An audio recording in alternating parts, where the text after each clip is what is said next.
नए नवेली दुल्हर रहल हां हां आ ससुइया आके कहत कि एने आई तने हेने आई हेने पुतहिया के मम्मी जी हां बोलो अगर आखिर भइल का हां बैठी ना चुपचाप भइल चाहे ना भाई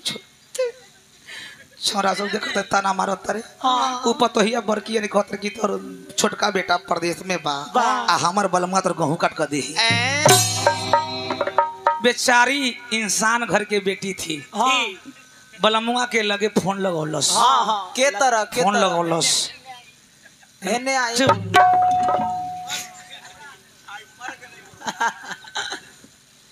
कहले कि टीपो टीपो टीपो टीपो टीपो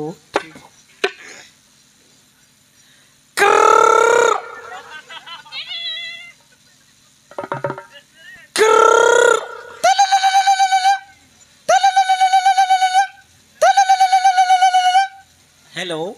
hello hello hello hello hello किरवा के बोला था वो है के बोला था अरे हम नचनिया के कोठा से बोला था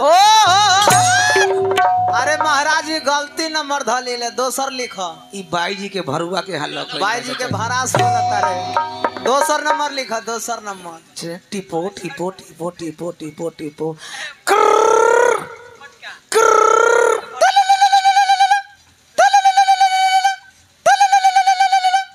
हेलो हेलो हेलो की बोला था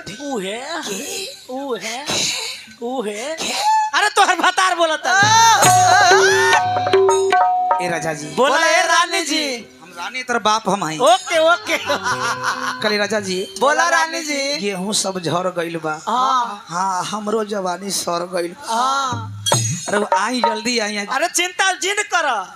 ट्रेन कटा कर टिकट पर चढ़ल है बेचारी कह तरीका पटी पटदारी से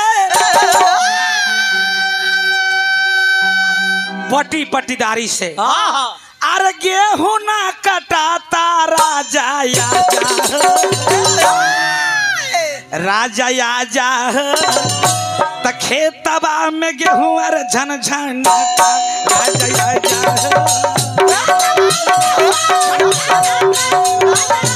खेतबा में गेहूं अर झन झन राजा आजा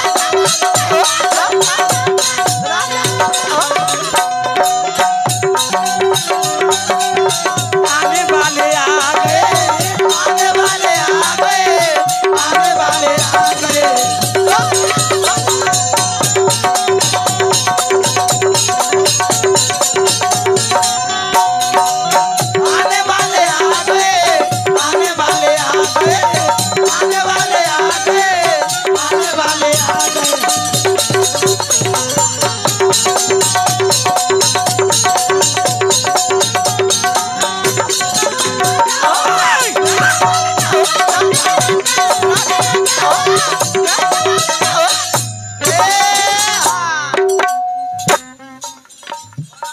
परम आदरणीय मान्य पूजनीय पप्पू बाबू सिमैसीपुर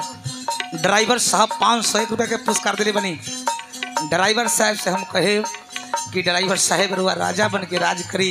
रुआ परिवार में रुआ गांव में कबो 2 रोटी 2 रुपया कमी न हो खो कतनो दारू पी के गाड़ी चलाई गाड़ी कबो एक्सीडेंट न होई कहत रे का चढ़ते चैतबा सबके पिया घर आई चढ़ते चैतबा सबके पिया घर आई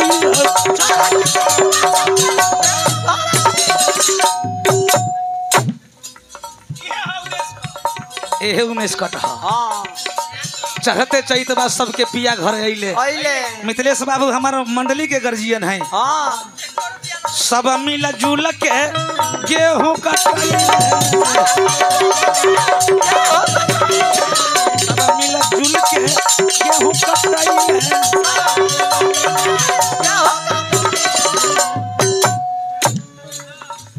सब मिलजुल के गेहूं कटाइले